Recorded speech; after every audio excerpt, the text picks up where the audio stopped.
নমস্কার, চামেলি মণ্ডলের গল্পের আসরে আপনাদের সকলকে স্বাগত জানাই। আশা করছি আপনারা সবাই খুব ভালো এবং সুস্থ আছেন। আজকে আমি আশাপূর্ণা দেবী রচিত মন্টি গল্পটি আপনাদের পাঠ করে শোনাব। তবে গল্প পাঠ শুরুর আগে আপনাদের কাছে আমার বিনীত অনুরোধ, যদি আমার গল্প পাঠ আপনাদের ভালো লাগে দয়া করে আমার চ্যানেলটি সাবস্ক্রাইব করে দেবেন। শুরু করছি আজকের গল্প মন্টি। মেয়েটার মা নেই বলেই হোক অথবা তার অদ্ভুত প্রকৃতির জন্যেই হোক, ছেলেবেলা থেকে বরাবরই তাকে একটু প্রশ্রয় দিয়ে এসেছি। পাশের বাড়ির মেয়ে, বছর 4-5 বয়সে মাহারা। বাপ যথারীতি যথা নিয়মে প্রথমবার বিরহ জ্বালা নিবারণ করেছিলেন দ্বিতীয়াকে এনে। তদবধি মন্টি প্রায় সরকারি সম্পত্তি। শুনতে পাই নাকি মন্টির বিমাতা মন্টিকে স্নেহপাশে বদ্ধ করতে চেষ্টার ত্রুটি রাখেননি, কিন্তু মন্টি সে চেষ্টা ব্যর্থ করে দিয়ে হয়ে উঠেছে উদ্ধত, অবাধ্য পাড়া বেড়ানি। বাপও ওকে এঁটে উঠতে পারে না, লেখাপড়ার ধার ধারে না। সকাল থেকে সন্ধ্যা অবধি পরের বাড়িতেই কাটায়। কচি মুখে পাকা পাকা কথা কয়, ঘরের কথা পরের কাছে ফাঁস করে। তবুও কেন জানি না ওর প্রতি আমার বিশেষ একটু স্নেহ আছে। চলতি কথায় যাকে প্রশ্রয়ী বলা চলে। ওকে আমি লেখাপড়া শেখাবার চেষ্টা করি। ভূতের থেকে শুরু করে ভগবানের পর্যন্ত বহুবিধ গল্প বলি, খেলার জিনিস সরবরাহ করি। ওর খেলার জিনিস মানে অবশ্য পুতুল খেলনা নয়। লাট্টু, মার্বেল, ঘুড়ি, ক্যারাম বোর্ড, সচরাচর এই সবই ওর দরকার। কারণ মন্টির কোনো সঙ্গিনী নেই, সবকটাই সঙ্গী। তবে মন্টি অকৃতজ্ঞ নয়। লোকের কাছে আমার পরিচয় দেবার কালে বলে, আমার বন্ধু। মাঝে মাঝে ওর ঔদ্ধত্যে আর দুরন্তপনায় বিরক্ত যে না হই তা নয়, তিরস্কারও করতে ছাড়ি না। মন্টি তার প্রতিশোধ নিতে আমার লেখার কপি ছিঁড়ে দেয়, বইয়ের পাতায় কালি ঢালে, বিছানাপত্র লণ্ডভণ্ড করে চেয়ার উল্টে দিয়ে দুমদাম করে চলে যায়। মনে হয় না আর কোনো দিন আসবে, কিন্তু পরদিনই দেখি ভোরবেলা এসে হাজির হয়েছে। হয়তো ভিজে ন্যাকড়ার টুকরো নিয়ে ঘষে ঘষে বইয়ের পাতার কালি তুলছে, নয়তো গঁদের শিশি পেরে পাতলা কাগজ মেরে মেরে ছেঁড়া কপি জুড়ছে। হাসবো না রাগবো বুঝে উঠতে পারি না। তবু রাগ দেখাতে বলি, মন্টি, তুমি আমার কোনো জিনিসে হাত দিও না। বলা বাহুল্য, তুমি সম্বোধনটাই রাগ প্রকাশক। তুমি শুনলেই মনটি একটু ম্রিয়মান হয়ে যায়। আচ্ছা, এইটা ঠিক করে দিয়ে চলে যাব বলে হেঁট মুন্ডে কাজ করে চলে। আমি বলি, চলে যেতে তো বলিনি, জিনিসে হাত দিতে বারণ করেছি। মন্টি জিনিসটা নামিয়ে রেখে ক্রুদ্ধ কণ্ঠে বলে, তার মানেই তাই, যার নাম চাল ভাজা তার নামই মুড়ি। তোমার জিনিসে হাত দিতে পাবে না আর তোমার ঘরে আসবে। লোকে কি ভিখিরি নাকি? অগত্যা আমাকেই আবার একটু মিষ্ট বচন প্রয়োগ করতে হয়, নইলে কেমন যেন অস্বস্তি হতে থাকে। খানিকক্ষণ পরেই মনটি জেকে সেই। আমাদের বড় বৌদি বলেন, মেয়েটা কি হ্যাংলা বাবা, মেজ ঠাকুরপো ধমকও তো কম দেন না, তবু 14 বার ঘুরে ঘুরে আসে। আর আমার খুকি, কেউ কোনো দিন দেখেছে কখনো কাকা বলে আদর করিয়েছে? বৌদির খুকির অনেক দিন বিয়ে হয়ে গিয়েছে। যখন এ সংসারে ছিল তখন তার মায়ের শাসনের দাপটে খুকি কাকা কেন স্বয়ং তার পিতৃদেবের কাছেও কোনো দিন আদর করাবার কথা ভাবতে পারেনি। বৌদির মতে মেয়ে মানুষকে মানুষ করবার কৌশল একমাত্র মেয়ে মানুষই বোঝে। পুরুষের এখতিয়ারে ছেড়েছ কি মাথায় চড়ে বসে আছে। আগে বৌদির এ থিওরির প্রতিবাদ করতাম, কিন্তু ইদানিং ফিহাত মন্টির উদাহরণ দিয়ে বৌদি আমাকে মুখ করে ছেড়েছেন। এখন অবশ্যি মন্টি বড় হয়েছে, কথঞ্চিত ভব্যযুক্তও হয়েছে, তবে পুরনো অভ্যাসগুলো বিশেষ কিছু ছেড়েছে এমন নয়। রাগলে এখনো জ্ঞান থাকে না তার। লেখাপড়ার ধার ধারেনি কোনো দিন, কিন্তু বরাবর গল্পের বইয়ের জম। আর অলিখিত আইনে আমি ওর বই সরবরাহর যন্ত্র। কদিন বইয়ের যোগানটা ঠিকমতো হয়নি। মন্টি এসে ধপ করে একখানা পড়ে ফেলা বই টেবিলে ফেলে দিয়ে বলে, লাইব্রেরি গিয়েছিলে কাল? সত্যি বলতে কি সময় পাইনি, বিনীতভাবে বলি। আজ ঠিক যাব। আজ যাবে কিনা সে কথা তো জিজ্ঞাসা করা হয়নি। কাল গিয়েছিলে কিনা তাই জানতে চাইছি। ওহ, যেন জজ সাহেব এলেন। যাইনি, যা। বেশ বেশ, ফের যে বই আনবে সে আমার মরা মুখ দেখবে। রেগে বলি, দেখ মন্টি, দিন দিন বড্ড বাজে হয়ে যাচ্ছিস। এসব দিব্যি দিলেশা দিতে শিখছিস কোথায় বলতো? মন্টি চেয়ারে বসে পা দোলাতে দোলাতে অম্লান বদনে বলে, একটা ভালো বন্ধুর কাছে শিখেছি। ভালো বন্ধু? বাহ বাহ, ভালো কথাটার নতুন মানে শিখলাম বটে। তা সে ভালো বন্ধুটি কে? তোর ওই বটু, নাকু, শিশির, ফেলু এদের মধ্যে কোনটি? ওদের মধ্যে? দূর, ওরা আমার বন্ধু নাকি? ওরা তোর বন্ধু নয়? বলিস কি রে, আমি তো জানতাম ওরাই তোর প্রাণের বন্ধু। প্রাণের না হাতি, ওরা তো খেলার সঙ্গী, ওকে বন্ধু বলে না। প্রাণের বন্ধু আলাদা। চমৎকৃত হয়ে বলি, সেটা তাহলে কি রকম জীব? মানুষের থেকে বাড়তি দুটো পা আছে বুঝি তার? মন্টি স্বচ্ছন্দে ভেঙিয়ে বলে, আহা আদিক্ষেতা, নভেল লেখেন আর প্রাণের বন্ধু মানে জানেন না। যার সঙ্গে হৃদয়ের ভালোবাসা হয় তাকে কি বলে? শুনে একটু গম্ভীর হয়ে যাই। বলি, হঠাৎ হৃদয়ের ভালোবাসাটা হলো কার সঙ্গে? আমার গাম্ভীর্যে মন্টির অভিমান, এই নিয়ম। তাই সেও অভিমান ভরে গম্ভীর হয়ে বলে, বলবো না। শুনতে আমি চাইও না, তবে তোমার বাবাকে খবরটা জানিয়ে দিতে হবে, দেওয়া উচিত। বাবার নামে যেন জ্বলে ওঠে মন্টি। অবশ্য এটা নতুন নয়, বরাবরই জ্বলে। তবে ক্রোধ প্রকাশের ভাষাটা ক্রমশ পরিবর্তিত হয়ে চলেছে, এই আর কি। কিন্তু আজকের ভাষাটা আমারও ধৈর্যচ্যুতি ঘটায়।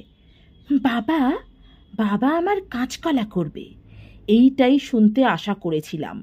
কিন্তু স্বচ্ছন্দে বলে কি না, বাবা, বাবা আমাকে শাসন করবে। কোন মুখে করবে শুনি? পাকাচুল বুড়ো, এখন বউ নিয়ে সিনেমা যাবার শখটি চলো আনা, উনি আবার লোককে শাসন করতে আসবেন। রাগে ব্রহ্মাণ্ড জ্বলে গেল। না, বৌদি ঠিকই বলেন। ক্রুদ্ধস্বরে বলি, দেখো মন্টি, তোমার তো আজকাল অনেক বন্ধু জুটেছে, তাদের সঙ্গেই মেশোগে, এখানে আর আসতে হবে না। মন্টি যেন অবাক হয়ে যায়, দুই চোখ গোল করে বলে, তাড়িয়ে দিচ্ছ?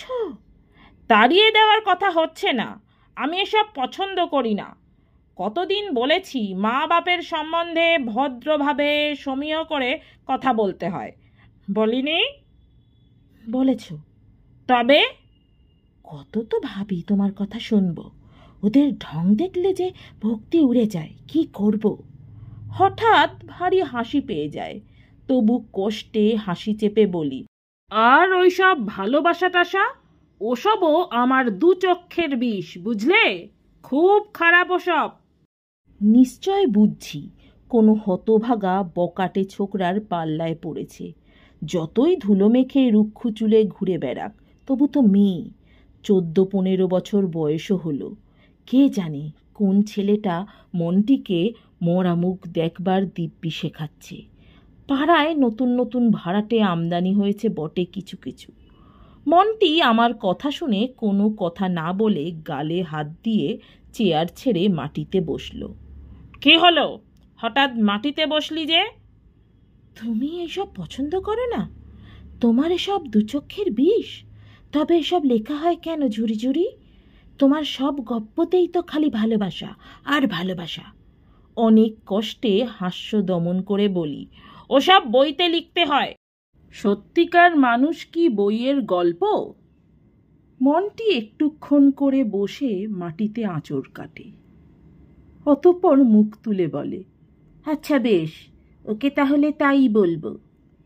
অবোধ জীবটাকে নিয়তির হাতে ভাসিয়ে দেওয়া যায় না। শত রাগ হলেও না, তাই শান্তভাবে বলি, কিন্তু ওটাকে?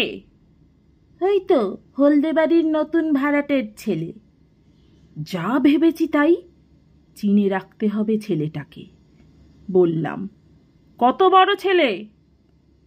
তোর চাইতে তো আমিও বড়। ধমকে উঠি আমি। বয়স কত? লেখাপড়া করে না শুধু পাড়ার মেয়েদের সঙ্গে ভাব করে? মন্টি করুণভাবে বলে, বয়স জানি না, লেখাপড়া তো করতো, দুবার ফেল করেছে বলে ওর বাবা রাগ করে বলেছে পড়া ছাড়িয়ে নেব। আর কারোর সঙ্গে ভাব করেনি, শুধু আমার সঙ্গে। যত শুনি তত চমৎকৃত হয়ে যাই। ভেবে চিনতে বলি, যে ছেলে দুবার ফেল করে সে তো বাঁদর, তার সঙ্গে মিশিস কেন? মিশবি না, খবরদার। মন্টি নিজ স্বভাবে ফিরে আসে, উঠে দাঁড়িয়ে কোমরে হাত দিয়ে বলে, ইস, তাই বই কি, ফেল করলে মানুষে আর মানুষ থাকে না, বাদর হয়ে যায়। ও কথা আমি বিশ্বাস করি না। সবাইয়ের যদি ঘ্যান ঘ্যান করে পড়তে ভালো না লাগে? যাদের ভালো লাগে না ভদ্রলোকে তাদের বাঁদরই বলে। মন্টি অবশ্য বিনা প্রতিবাদে ওর প্রাণের বন্ধু সম্বন্ধে এ অপবাদ সহ্য করে যাবে এমন আশা করিনি। ও সতেজে বলে, বলুক গে, বলতে তো আর পয়সা লাগে না, ফেল করেছে বলে কি আর বুদ্ধি নেই ওর? তুমি তো শুধু গপ্প লেখো, ও গপ্পও লিখতে পারে, পদ্যও লিখতে পারে। হো হো করে হেসে উঠি। হেসে বলি, তাহলে তো দেখছি আমার অন্ন মারা গেল। তা এতদিনে সব শুনিনি তো। কবে থেকে ভাব হয়েছে? আগের রোববার থেকে। ভাব হওয়ার কথা কাউকে বলতে বারণ করে দিয়েছিল যে তিলু। তবে বললি কেন? তোমাকে না বলে স্বস্তি হচ্ছিল না যে। তিলুটার একটা কিন্তু ভারী দোষ আছে, তোমাকে দেখেনি তবু তোমার ওপর রাগ। পরম কৌতুক অনুভব করি। এ তো মন্দ নয়, একটা মজার গল্পের প্লট পাওয়া গেল। গম্ভীর হওয়ার ভানে বলি, কেন, আমার অপরাধ? ওই তো মজা, শুধু শুধুই। বলে, ও বাড়িতে 24 ঘন্টা যাস কেন? যে বুড়োটা বই লেখে সে তোর কে হয়? এই সব। আমিও আচ্ছা করে শুনিয়ে দিয়েছিলাম। বললাম, ও আমার চিরকালের বন্ধু হয়, তা জানিস? শুনে রাগ করে 1 ঘন্টা কথাই কইল না। তারপর পায়ে পড়ে রাগ ভাঙাই। আমি স্তম্ভিত বিস্ময়ে বলি, ছি ছি ছি, তোমার একটু মান অপমান জ্ঞান নেই? মান অপমান? মনটি একটু সমঝে নেয়, তারপর অগ্রাহ্য ভরে বলে, তাতে কি, আগের দিন তিলুও তো আমার পায়ে পড়েছিল। পাড়ায় এহেন একটি রত্নের আবির্ভাব সংবাদ জেনে বিমোহিত হই। বুঝি রতনে রতন চেনে, এ প্রবাদটি কত সারগর্ভ। তবু মনটা দমে যায়। কাণ্ডজ্ঞানহীন এই মেয়েটার সম্বন্ধে দুশ্চিন্তার অন্ত থাকে না। খাওয়ার সময় পার হয়ে যাচ্ছে বলে মন্টিকে বাড়ি থেকে ডাকতে আসায় ও চলে যায়, আর আমি বসে বসে অনেক কিছু ভাবতে থাকি। তিলু নামধারী গুণনিধিটিকে একবার দেখা দরকার। কোন বংশের কুলতিলক কে জানে? অন্তত তার বাপটিকে ডেকে এ বিষয়ে একটু আলোকপাত করা উচিত। আগুন তো অবোধরাই জ্বালে, কিন্তু অবোধের হাতে জ্বালানো বলে সে আগুন কিছু আর তার স্বভাব ধর্ম পালন করতে ছাড়ে না। পরদিন কোর্ট থেকে ফিরে দেখি মন্টি এসে নিবিষ্ট হয়ে আমার একটা অসমাপ্ত লেখা পড়ছে। এইটা আমার ভারী বিরক্তিকর, বারণও করেছি ঢের দিন। বিরক্তি গোপন না করেই বলি, মন্টি ফের। মন্টি তাড়াতাড়ি ওটা চাপা দিয়ে বলে, বাব্বা বাব্বা, খেয়ে তো ফেলিনি, এই থাকলো। সকালে বলেছিলাম ওকে সে কথা। অবাক হয়ে যাই, কাকে কি কথা বলি বুঝে উঠতে পারি না। হাঁ হয়ে যাচ্ছ কেন? তিলুকে সেই কথাটা বলবার ছিল না? তিলু? ও, কিন্তু কি কথা মনে করতে পারলাম না। বললাম, কি বলো তো? আহা, সেই যে বলেছিলে না, মানুষ তো আর গল্প নয়, সেই কথা বললাম ওকে। শুনেও হঠাৎ মনটি ঢোক গিলে চুপ করে যায়। মনটিও বলতে থামে এমন কি কথা? জননী বাগদেবী ওর রসনাকে যে স্বাধীনতা দিয়ে পাঠিয়েছেন, সে তো দেবেরও অপ্রাপ্য। শুনে ও কি? আমি বলি, ও বলেছে আমাকে বিয়ে করবে। বাহ, চমৎকার! এ যে প্রতাপ, দেবদাস সবাইকে হার মানালো। বিদ্রুপের তীক্ষ্ণ হাসি না হেসে পারি না। ঠাট্টা করছো? মনটি হাস্যবদনে পরিতৃপ্ত স্বরে বলে, হ্যাঁ, তিলু বলে বইয়ের গল্প তো আকাশ থেকে পড়ে না, সে গল্প মানুষের জীবনেরই ছবি। যাক, উপযুক্ত উপদেশটা জুটেছে তাহলে মেয়েটার। ওর ভবিষ্যৎ জীবনটা ঝরঝরে করে তুলতে যথেষ্ট সাহায্য করবে বোঝা যাচ্ছে। ভেবেছিলাম এ ব্যাপারের একটা উপসংহার হওয়া দরকার এবং সে সংহার কার্যে আমাকেই একটা সক্রিয় অংশ গ্রহণ করতে হবে, কারণ মেয়েটাকে যথার্থই স্নেহ করি। মাতৃহীন বলেই হোক আর অদ্ভুত স্বভাবের জন্যই হোক, কে জানে কেন, নিরবধিকাল মানুষের চিন্তায় আর বিধাতার কাজে যে বিরোধিতা চলে আসছে, তারই ফলে সেই দিনই একটি ট্রাম দুর্ঘটনার অংশীদার হতে বাধ্য হলাম। প্রথমটায় খানিকটা বিস্মৃতি, তারপর খানিকটা গোলমাল, তারপর খুব খানিকটা জম যন্ত্রণা। এইগুলোর পর যখন ধাতস্থ হলাম, তখন দেখলাম হাসপাতালের খাটে শুয়ে আছি। 3 সপ্তাহ থাকতে হবে। দাদা বৌদি দেখতে আসেন, ভাইঝি শ্বশুরবাড়ি থেকে এসে দেখে যায়। বন্ধু বান্ধবদের আসার বিরাম নেই, কিন্তু মনটিকে দেখি না। যদিও ভেবেছিলাম ও কি আর না এসে ছাড়বে। একদিন বৌদিকে বলি বলি করেও থেমে গেলাম। না, বৌদি মনটির ওপর যা প্রসন্ন, সে তো আমার অবিদিত নেই। শুয়ে শুয়ে ভাবি, কি জানি সেই হতভাগা মেয়েটা আরও কি কাব্যি করছে। দিন 22 পরে ছাড়া পেয়ে বাড়ি ফিরলাম। বাড়িতেও বিছানা পাতা আছে। আরও কিছুদিন শুয়ে থাকতে হবে। পায়ে এখনো প্লাস্টার করা। দাদা বৌদি আমার যত্নের ত্রুটি হবার কোনো ছিদ্র রাখেননি দেখলাম। নিশ্চিন্ত হয়ে বিছানায় শুয়ে পড়লাম। আর কিছুক্ষণ পরেই দেখলাম দরজায় মন্টি। আমি না দেখার ভান করে অন্যদিকে তাকিয়ে থাকি। দেখি বেচারা কিছুক্ষণ দাঁড়িয়ে থেকে থেকে ধীরে ধীরে দরজা থেকে সরে যায়। আহা, আর নিষ্ঠুরতা সাজে না। হাঁক দিয়ে বলতে হয়, চলে যাচ্ছিস যে? এইটুকুরই অপেক্ষা ছিল। মুহূর্তে মন্টি ঘরে ঢুকে বিছানার এক পাশে বসে পড়ে বলে, তুমি তো কথা কইবে না। আমি গম্ভীরভাবে বলি, না কওয়াই উচিত ছিল, আর কেউ হলে কইতো না। আমার এই তুচ্ছ কথাটা যে এমন বিপর্যয় ঘটাবে তাকে জানত। সহসা বিছানার একাংশে উপুর হয়ে পড়ে মন্টি এবং উচ্ছ্বসিত ক্রন্দনের মধ্যে উচ্চারণ করে, আমার কি দোষ? আমি কি যেতে পারি? আমি কি জানি হাসপাতাল কোথায়? আমার কি মন কেমন করতো না? মন্টির কান্না, মন্টির চোখে জল। এ কি অভূতপূর্ব দৃশ্য! না, কখনো দেখেছি বলে মনে পড়ল না। অপ্রতিভ হতে পথ পাই না। ব্যস্ত হয়ে বলি, আরে আরে, কি মুশকিল! ঠাট্টা করেছি রে বাপু। আমি কি জানি না তোর খুব মন কেমন করছিল? সত্যি তো, কি করে যাবি? তোকে কি কেউ নিয়ে গিয়েছে? মন্টি উঠে বসে, জল ভরা চোখ ঝংকার দিয়ে বলে, তিলে মুখ পোড়াকে বললাম নিয়ে চ। উজবুকটা বলে কি না, আমি বা কি করে জানবো কেমন করে হাসপাতাল যেতে হয়? শোনো কথা, কানা করার ক্ষমতা নেই ওনার, আবার বিয়ে করবার শখ। গলায় দড়ি আমন বেটা ছেলের। সেই দিনই জন্মের আড়ি করে দিয়ে এসেছি। খুব খোসামত করতে এসেছিল। আমি বলে দিলাম, যা বেরো, তুই তো একটা মেয়ে মানুষ, মেয়ে মেয়ে বিয়ে হয়। আমি বলতে যাচ্ছিলাম, তা তুই নিজে তো একটা বেটা ছেলের সামিল। বলা হলো না। বৌদি ঘরে ঢুকলেন, গম্ভীরভাবে বললেন, মন্টি, বাড়ি যাও, তোমায় ডাকতে এসেছে। বাড়ি যাব? রাত্রি 9টা বাজে, দেখেছ? দেখেছি। আচ্ছা বেহায়া মেয়ে বাবা, বাপ যে সেদিন বিতিয়ে লাল করে দিল, এক্ষুনি ভুলে গেলি?